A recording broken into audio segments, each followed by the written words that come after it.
Hello, good morning students. We were in the previous video, we were studying about the gram equivalence, right? And I also told you that gram equivalence can be calculated for each and every substance in different manner. So first we are going to calculate gram equivalent weight for the acids.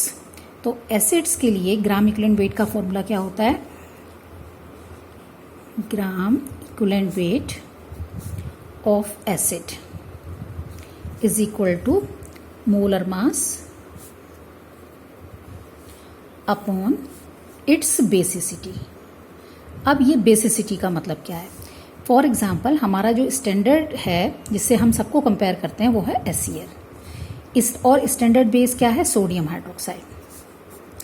तो HCl का 1 मोल sodium hydroxide से reaction करता है और बनाता है NaCl plus water.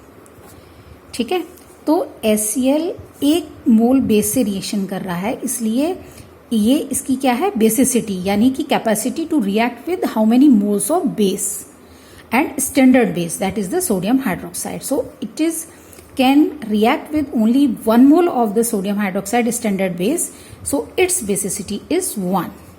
Similarly, sodium hydroxide की क्या होगी? बेस की क्या होगी? Acidity. It can react with 1 mole of the acid.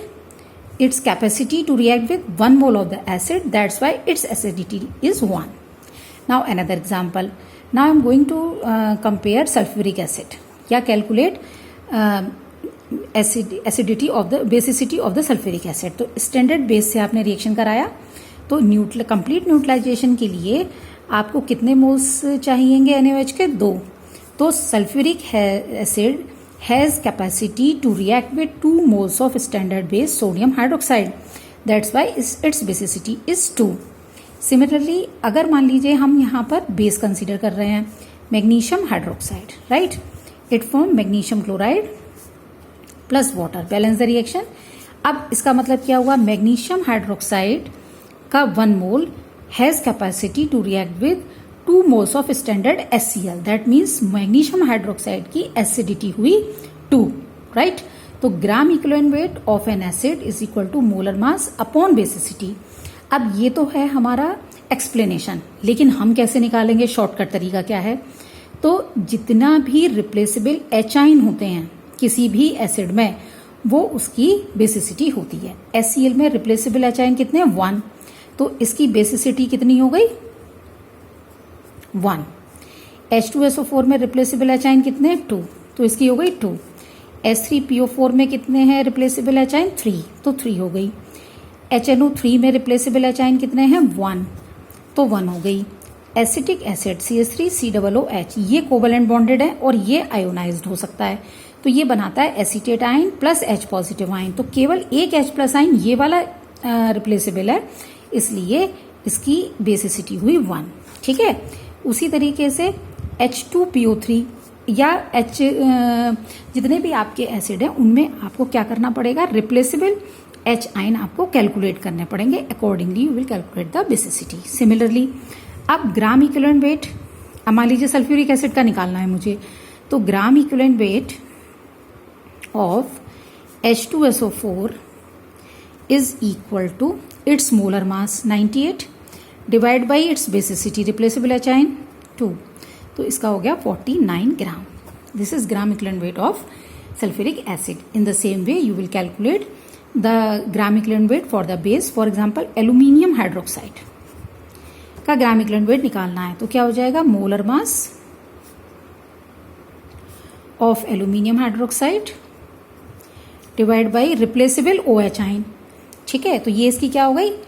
Acidity, क्योंकि ये it has able to react 3 moles of HCl, acidity 3. ठीक है, तो अब आपने इसका मोलर मास निकाला, तो कितना हो जाएगा? Aluminium 27 plus 3 into 17, right? तो ये क्या होता है? 9 3 27, ठीक, 9 प्लस 17 डिवाइड बाई 3, राइट? तो ये कितना हो गया आपका?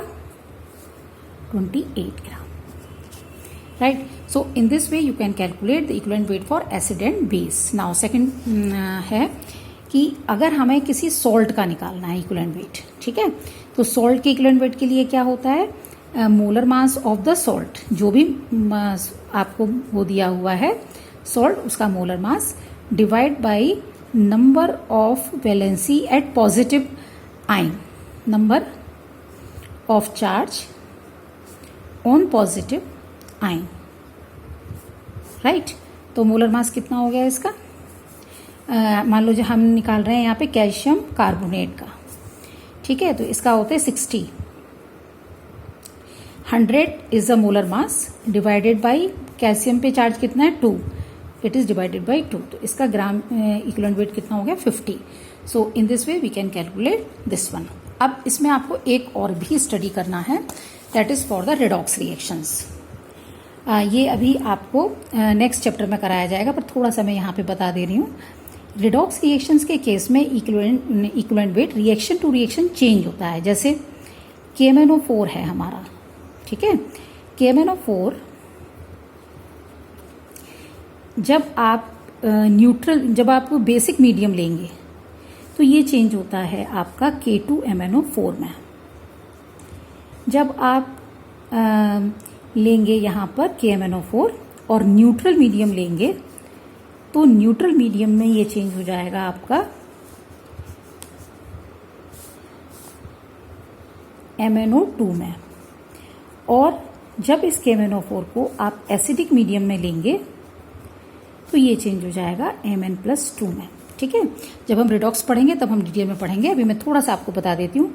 यहाँ मैग्नीज की ऑक्सीडेशन स्टेट है +1 और यहाँ है +6, तो चेंज कितना हुआ +1 का, ठीक है। यहाँ हम केवल चेंज पढ़ रहे हैं तो इट इज 1। यहाँ +7 है, यहाँ भी +7 है और यहाँ कितनी है +4, तो चेंज कितना हो गया 3 का।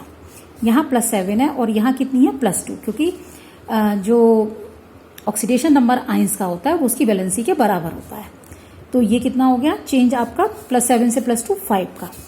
तो जो रिडॉक्स सब्सटेंसेस हैं, यानी जिनका ऑक्सीडेशन और रिडक्शन हो रहा है, पहली बात तो ये ग्राम इक्विवेलेंट वेट उनकी रिएक्शन के अकॉर्डिंग होगा कि उनका चेंज किस में है, ठीक है।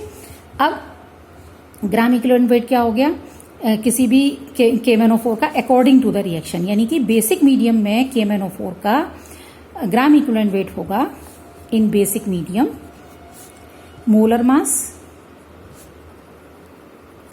Of KMnO4 divide by change in oxidation number, यानी कि 1। अगर न्यूट्रल मीडियम में लेंगे तो फिर वही molar mass divide by 3 change in oxidation number. अगर हम एसिडिक मीडियम में लेंगे तो molar mass divide by change in oxidation number, that is 5, right. So in this way we calculate that. अभी आपको ऑक्सीडेशन नंबर निकालना यहाँ पे नहीं आ रहा होगा, so we will study that in redox chapter, but this is the method to calculate the gram equivalent weight. अब आप वापस आ जाइए, हम क्या पढ़ रहे थे, नॉर्मेलिटी, ठीक है। तो नॉर्मेलिटी के केस में number of gram equivalent weight upon 1 litre solution, ठीक है, यही हमने बताया था। अब सपोज एक सिंपल सा एग्जांपल है कि हमने कहा 4.9 ग्राम